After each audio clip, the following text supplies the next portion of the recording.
আমরা প্রথম যে দাবিটা উত্থাপন করতে চাই সেটা হলো রাখাল রাহা ওরফে সাজ্জাদুর রহমান, যাকে এনসিটিভি পাঠ্য বই সংশোধন ও পরিমার্জন কমিটিতে সরকার নিয়োগ দিয়েছেন, সেখান থেকে আমরা তার বহিষ্কার দাবি করছি। যেহেতু তিনি একজন শাতেমে রসুল এবং প্রত্যেক মাযহাবের ইমামগণ এই বিষয়ে একমত যে শাতেমে রসুলের তওবা কবুল হলেও তার শাস্তি মৃত্যুদণ্ড। এ কারণে আমরা আমাদের মঞ্চ থেকে তাকে দ্রুত গ্রেফতারের দাবি জানাচ্ছি। মহান আল্লাহ ও রাসূলুল্লাহ সাল্লাল্লাহু আলাইহি ওয়াসাল্লাম তার বিরুদ্ধে অশ্লীল কটূক্তির অপরাধে রাখাল রাহা ও সোহেল গালিবের বিরুদ্ধে কঠোর আইনগত ব্যবস্থা নিশ্চিত করতে হবে। 2.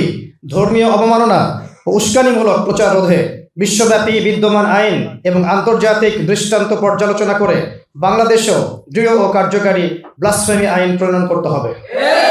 এই আইনের মাধ্যমে ধর্মীয় অবমাননার সকল ধরনের অপরাধের দৃষ্টান্তমূলক শাস্তি জনগণের সামনে নিশ্চিত করতে হবে। 3. রাজনৈতিক অসৎ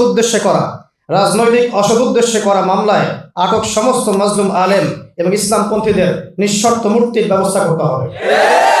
বিশেষ করে গুম ও নির্যাতনের পরবর্তী যে জোরপূর্বক জবানবন্দি আদায় করা হয়েছে, সাজা দেওয়া হয়েছে, অবিলম্বে সেই বন্দীদের এই মামলাগুলোকে স্থগিত করতে হবে এবং তাদের বিরুদ্ধে দায়ের করা মামলাগুলো বাতিল করতে হবে এবং তাদের দ্রুত মুক্তি নিশ্চিত করতে হবে।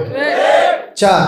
র্যাব, ডিজিএফআই, টিটিএস, সিটিটিএস সহ বিভিন্ন রাষ্ট্রীয় বাহিনী কর্তৃক সংগঠিত গুম, বিচার বহির্ভূত হত্যা এবং নির্যাতনের দায় স্বীকার করে সরকারকে আনুষ্ঠানিক শ্বেতপত্র প্রকাশ করতে হবে। এ সংক্রান্ত সকল নথি জনসমক্ষে আনতে হবে এবং রাষ্ট্রের বাহিনীগুলোকে ভিকটিমদের পরিবার ও পুরো জাতির কাছে আনুষ্ঠানিকভাবে ক্ষমা চাইতে হবে। 5. আলেমউদ্দিন, মহিউদ্দিন ফারুকী সহ গুম, বিচার বহির্ভূত হত্যা ও রাষ্ট্রীয় নির্যাতনের সাথে জড়িত সকল কর্মকর্তাকে আন্তর্জাতিক মানবতা বিরোধী আইনের আওতায় এনে সর্বোচ্চ শাস্তি নিশ্চিত করতে হবে।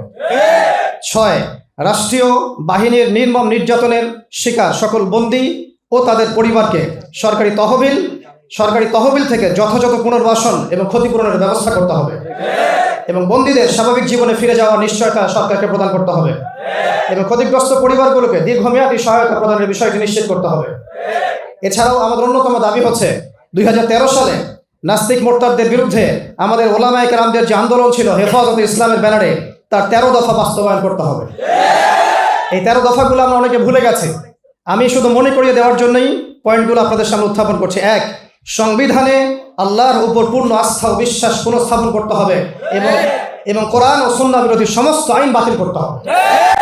কোরআন এবং সুন্নাহ বিরোধী সমস্ত আইন বাতিল করতে হবে। কোরআন এবং সুন্নাহ বিরোধী সমস্ত আইন বাতিল করতে হবে। 2.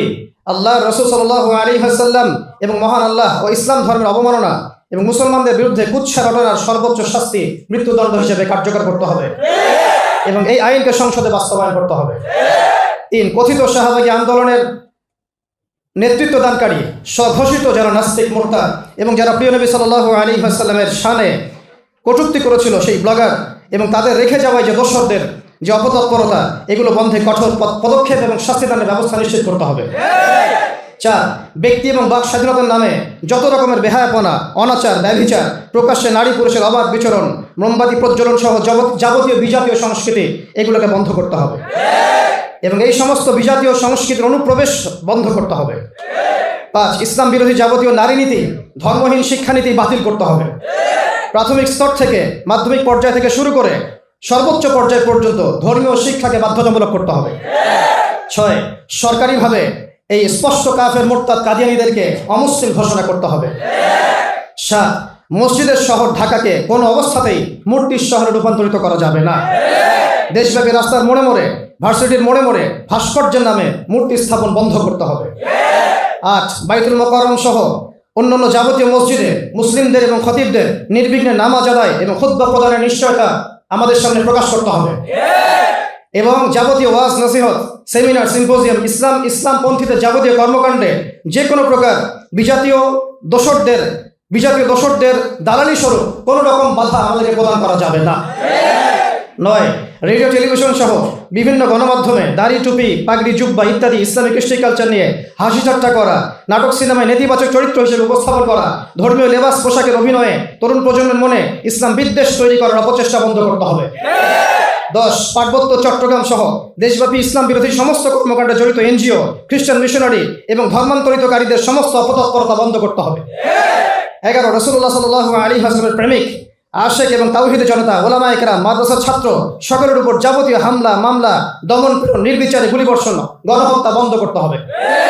12 নম্বর, সারা দেশের কওমি মাদ্রাসার ছাত্র শিক্ষক, ওলামা মাশায়েখ, মসজিদের ইমাম খতিবকে হুমকি ধামকি, ভয়ভীতি ইত্যাদি বন্ধ করতে হবে।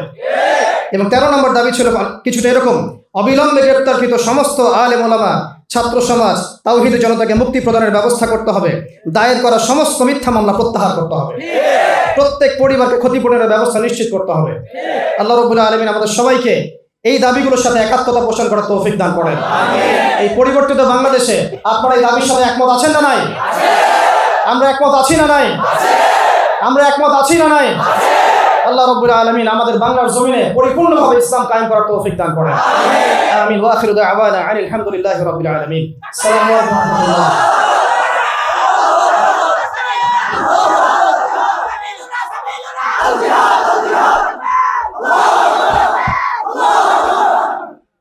মানতে হবে, মানতে হবে, আমাদের দাবি মানতে হবে, 13 দফা মানতে হবে, মানতে হবে, মানতে হবে, মানতে হবে, মানতে হবে, আমাদের দাবি মানতে হবে, আমাদের দাবি মানতে হবে, মানতে হবে, মানতে হবে, কাফের